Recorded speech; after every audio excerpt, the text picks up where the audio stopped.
mercado não para. The greatest corruption scandal in Brazil is known as a scandal of Banestado, a public bank in Brazil. This history goes into 1993 with the main representatives of the economy ministry travel to Luxembourg, a fiscal paradise, and in one single weekend they double the external debt of Brazil. You have the right to know the truth.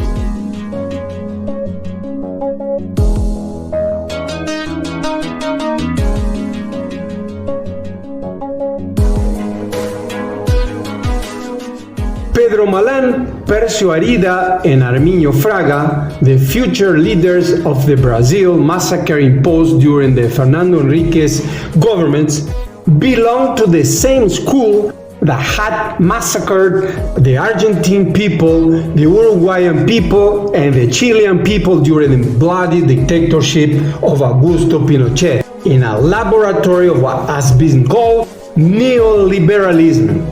That means socialism for the super rich and savage and genocidal capitalism for the majority of the population.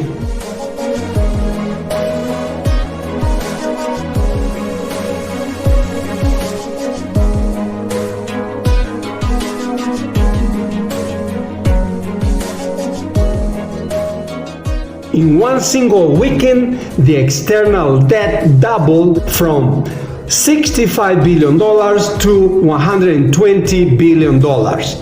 They even recognized debt that had matured, like the $8 billion that had matured in New York.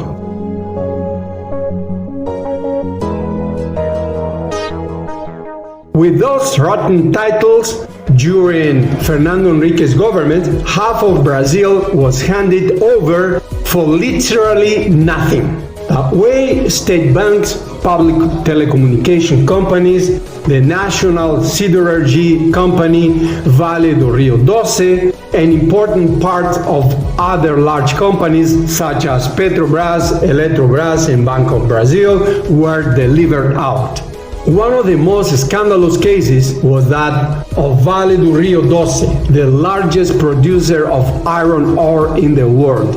Sale price was just over 3 billion reais, more or less the same amount in dollars, or the equivalent of approximately 2% of the market value. The buyers also won 640 million reais in tax refunds. The payment was made by Luxembourg rotten titled debt securities. That was worth nothing.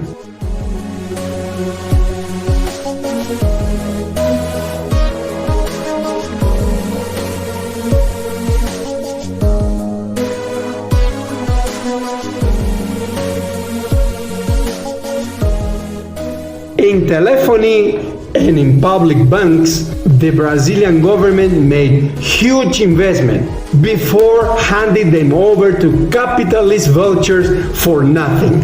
Petrobras, 40% of the shares were delivered on the New York Stock Exchange for $7 billion. That was less than 10% of its market value.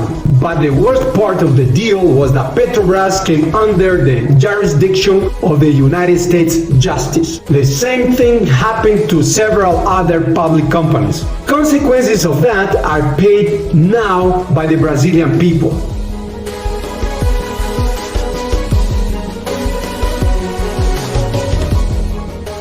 After the privatization of part of Eletrobras, electricity tariffs were increased by 300% in 2 years. All public tariffs, which work as taxes, skyrocketed. It is wonderful to be a capitalist vulture entrepreneur. Decide what is legal and what is illegal, controlling the governments and the parliaments. Since 1989, from the consensus of Washington, the most important thing to all of the Latin American governments was imposed to be to pay the external debt, their external debt.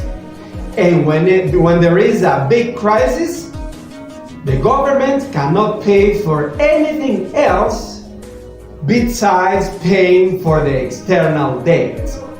For example, if there is a pandemic like COVID-19, nothing can be paid to before paying their external debt.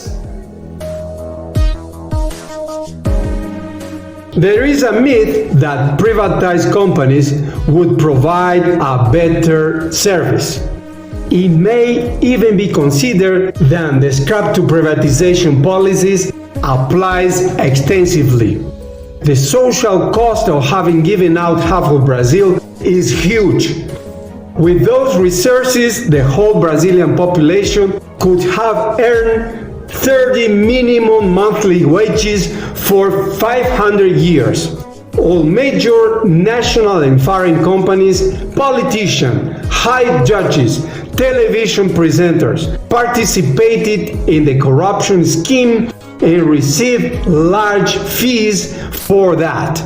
The handling of corruption fees was operated using new schemes. Instead of using the doleros, money exchangers, mechanism through the so-called cable dollar operations, official operations were used through Banestado, the then public bank of the state of Paraná, a great institutionalized super money exchanger. The transfers were made through the Foz do Iguaçu Banestado agency. Foz do Iguaçu is located in the so-called triple border among Brazil, Argentina, and Paraguay. In that location, agents from foreign powers compete, such as CIA, DEA, and Mossad, and others. To them are added drug traffickers, arms dealers, smugglers, and doleiros, money exchangers, official and non-official competitors. Part of the result of the money laundering from illicit operations that feed secret operations of the United States and Israel has that origin. Corruption fees related to the participation in the giving away half of Brazil totalized $169 billion, the equivalent of $281 billion today. These funds were transferred to Banestado, New York branch.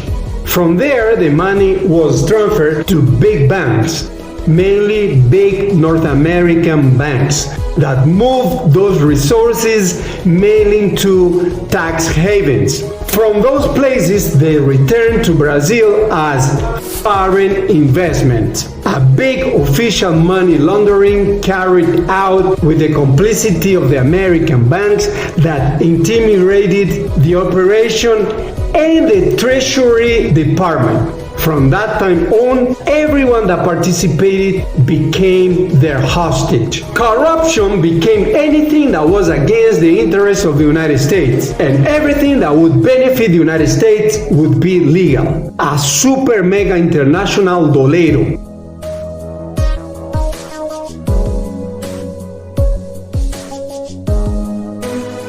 The 2008 crisis put a shovel over the so-called neoliberalism and its mantras, as it was the turn of democracy in abstract, and there was no more communism, or much less there was not working class anymore. We were all entrepreneurs in the Alice world. The crisis has not ended until today and has become so critical from 2016 that imperialism is coming to take over the other half of Brazil by even more ferocious methods.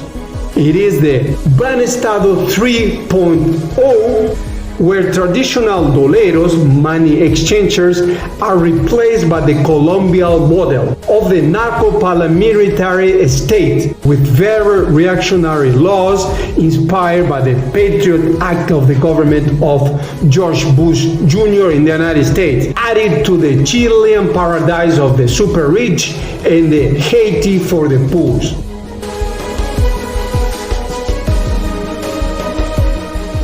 In the next chapter, we will present the evidences of the biggest corruption in Brazil, the scandal of Banestado. We will even present the receipts of the equivalent of nowadays almost $300 billion in corruption by means of a super dolero that was official money exchanger. You have the right to know the truth.